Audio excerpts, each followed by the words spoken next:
At this point, Jennifer will be passing around a photo to all the candidates, and it's related to the next question.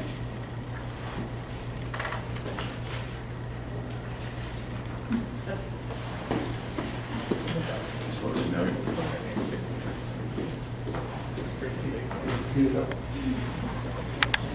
This next question will be first addressed to candidate Stewart.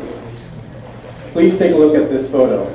Levine is experiencing a growing issue with illegal dumping at donation drop boxes. Would you support a ban on donation boxes in public lots in the city of Phoenix, or ban them altogether? Well, I support helping those who are downtrodden and disadvantaged.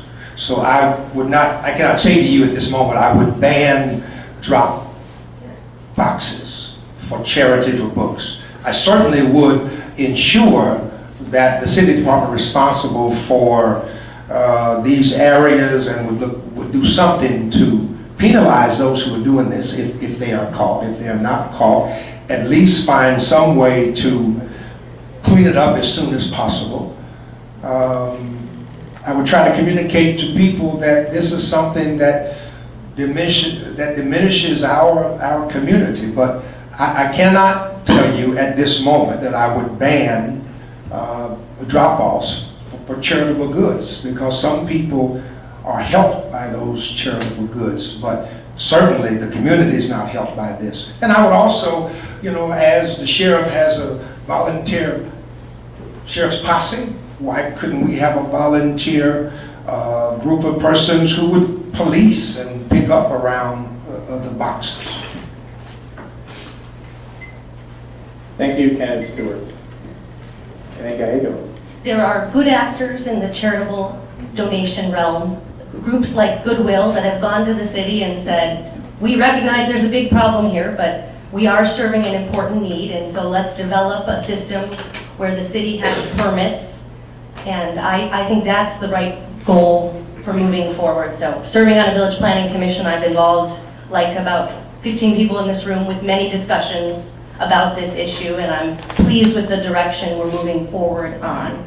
There are some groups who have donation boxes and barely have any charitable purpose at all, and those are often the ones that have the biggest problems. But I don't want to eliminate donation boxes, because there are some groups that are using it responsibly, and so through permitting and policing, I think we can develop a system that is fair for everyone and fixes problems like this, and I can pass this around so everyone can see what it looks like.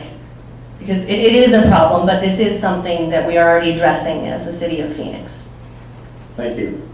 Kenneth Robinson. You shouldn't ban these outright. A lot of people drop off clothes and books, and it helps the less fortunate than those of us. And so don't think you should ban it. But I think it begs the question of why are people dropping their garbage at these drop-off points? I mean, if we get rid of every one of these boxes, where is the trash going to go? It's going to go to an empty lot. It's going to go perhaps to the neighbor's house that's unoccupied. So we need to get to the heart of it.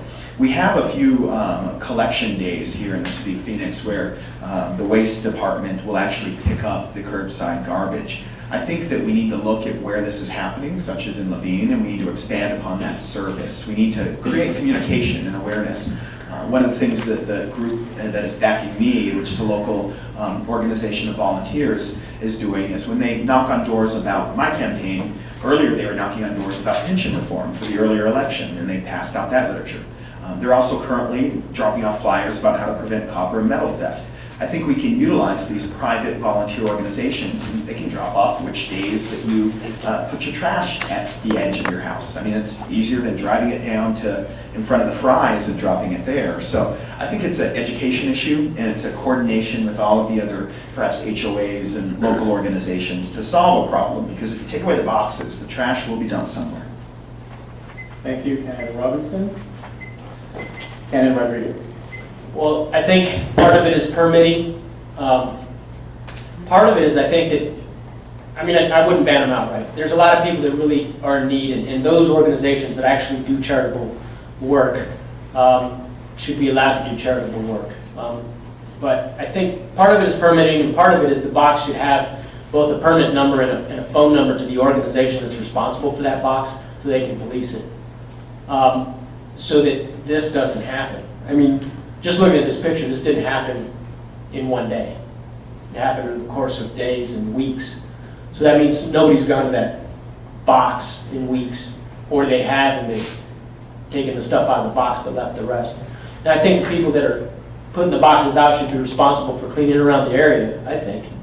And so when they permit, that's part of their responsibility via the permit, to clean up after the box that they're putting out there. Obviously, they have to get permission from the private property owner, the mall or the shopping center where they put their boxes.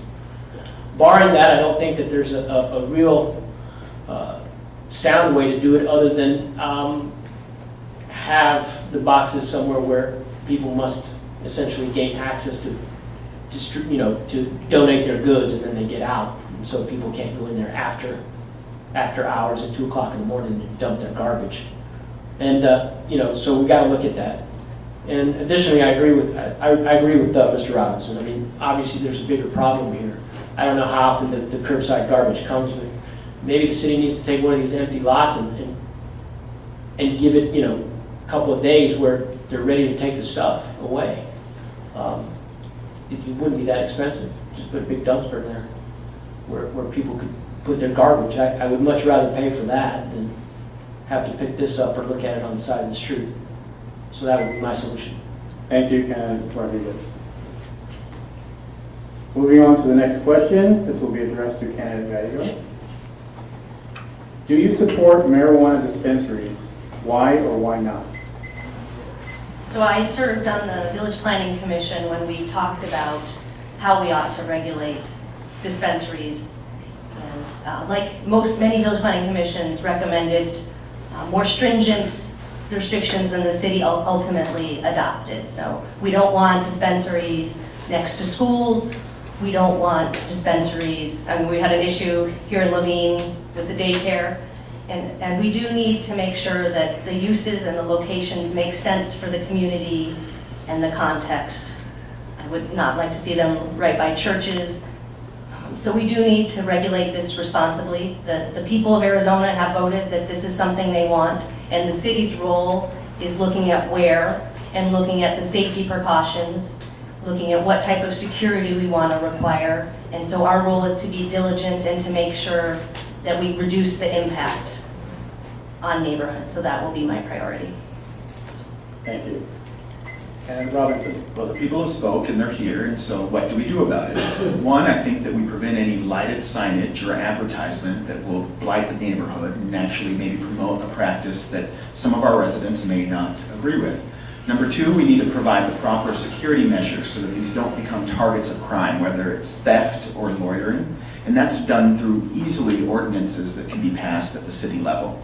Number three, we should make sure that there aren't a disordinate amount of these centers here in Levine or South Phoenix. As I've said, we get a lot of the trucking and transit centers, we get a lot of the other issues on the north part of the campus, a lot of the homeless population is sent and actually told to stay in that neighborhood. We don't want to become the center and the site for that, but they're here. And so how can we regulate them so that they have the least impact on our neighborhoods and our families, and provide the services that are necessary for people with chronic illnesses that the citizens of Arizona have said deserve the access to this medication? Thank you. Candidate Rodriguez. Well, at the base of it all, I think the federal government has failed us. This is the perfect time for the government to come in and use preemption to invalidate this law. It's unconstitutional. There's already a law against marijuana federal. And people that say, well, it's not the same thing, if you use the same logic, child pornography is actually against federal law. And a state can pass a law and say, it's all right. Now, you would think and you would hope that the federal government would preempt that law, and you would hope they would do it in this case. That being said, I think it should be restricted as much as possible. Keep it away from schools, keep it away from where kids would be, parks. And I would also try to avoid what happens in California. I don't know if anybody's been to a dispensary in California, but they have these big signs that say, come on in, we'll give you a prescription. And there's a lot of flim-flam doctors that will check your back and make sure you have a lot of pain and then prescribe you marijuana. And that's really the danger. You know, we're actually, people say it's for good use, but you'll see it. There'll be people that have back pain that are 19 and have never left their house in front of their TV playing, you know, Halo. But sure enough, they got back pain. So these are the problems that are going to happen. Be ready for them. I think the only thing we can do is restrict them as much as we can within the rule of law, using city ordinances, using zoning laws to make sure that they're as far away from people that could be either influenced or create more additional problems within the community as possible. But really, it's a failure of the federal government to do their job. Thank you. Next candidate, Stewart. Personally, I am against the marijuana dispensaries, but since it is a law, I agree with my colleague here, Mr. Rodriguez, that it certainly should be regulated. If the marijuana is really being used for medicinal purpose, why can't it be distributed through a licensed pharmacy? I just think that dispensaries, and it's all that we've heard, it leaves us open, it leaves them open to misuse and abuse, and I don't know if it will bring about the healing that some people purported to do. So personally, I'm against it. If it's the law, it certainly needs to be restricted in police, and if it doesn't work and we find it's abused and misused, we need to either do a referendum or overturn that initiative. So I have grave concerns about that. Thank you. Next question. We're actually nearing the end of our forum. We're going to conclude at 8 o'clock, so we have a couple more questions to ask. So I'll start with candidate Robinson. The Neighborhood Services Department is tasked with preserving and revitalizing neighborhoods. If elected, how can you assist the department in effectively providing services to the Levine community? Please be specific as possible. So there are a lot of neighborhoods in Levine that people don't realize have been here for a while. In fact, this block right here along Dobbins, and it's history that should be preserved. We're in that critical point as a city and as a community here in Levine where we're not quite old enough in some respects to view all of our sites as historic property, but we're also too young to be just trying to look at historic preservation. So there are a few things that we can do. Number one, we can promote preservation through reuse. A lot of the buildings that might have had one use 20, 50 years ago can be revitalized, whether that's turning them into sustainable projects or businesses that can attract retail and further development while also protecting our buildings. But number two, when our neighborhoods age into the ability to become a historic neighborhood, which takes a certain amount of years here, we can provide the services necessary to those residents to be designated as historic. And number three, we need to look at our open spaces. Our open spaces are also historic places. I mean, no one would say that a Civil War battlefield wasn't a historic place. Why shouldn't we also designate a ranch as a historic piece of property and leave it for future generations to view and its natural open abundance? So I think that you've got to utilize every tool at your disposal, and I think that you've got to designate and work to preserve through uses that aren't necessarily the original, but uses that can keep the building there in our community for a long time to come. Thank you. And Rodriguez. Well, I think we should be careful about just designating historic places all over the place. One thing we got to remember is if you own it, it's yours, so it's your property. I firmly believe that property rights is one of the most basic and fundamental rights that we have as Americans. And your right to do what you want to do with your property should be respected. And I think that what the city can do is ensure that zoning laws don't change out from underneath you that would turn your generations-old ranch into a housing development. Those are the things we have to look at. Now, the city, if it owns a piece of property and it says it wants to make it historic, by all means do so. It's the city's property. They can do what they want. But I think with neighborhoods, I think the neighborhoods, the people that live there, should get together and then propose to make it a historic property and then involve the government. But the government, the city in this case, it's not really their function to kind of designate people's property, whatever they want to designate it. What it does is it skews property values. It skews zoning laws. It really creates kind of an imbalance in the natural market. And so, while I'm not opposed to historic areas or historic properties or historic anything, I think we have to first look at how it affects people, because that's what we always forget. Government always forgets to look at people. They've got great ideas, and God knows they have enough commissions and committees, but they don't talk to people. And I think that's key, and that's basic, and that's fundamental. You have to talk to people. I think if a neighborhood wants to be that, then they can propose to do that. Thank you, candidate Rodriguez. Next, candidate Stewart.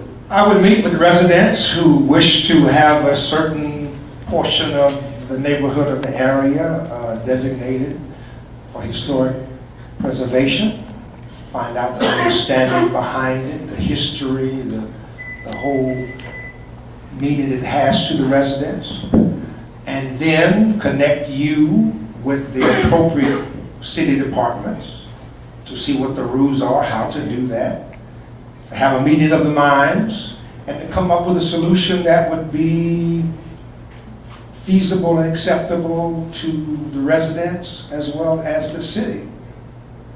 That's what I'm doing. Thank you.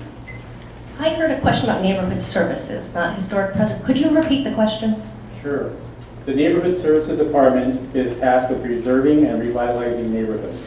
If elected, how can you assist the department in effectively providing services to the Levine community? Please be specific as possible. So the Neighborhood Services Department is a wonderful department that came out of the Phoenix Futures Forum that Terry Goddard conducted, where he went around the community with other community leaders and asked them what they wanted to see from the city. And the Neighborhood Services Department helps people navigate the city and deal with a lot of neighborhood problems. I guess I don't think of it as the Historic Preservation Department. I've been quite involved with the cities, hit term limits on commissions and understand what the city does and what neighborhood services does. And I think that's a really important expertise in a city council person. You need someone who cared about these issues before they were running and decided to run out of frustration and the need to take advantage of the great opportunities.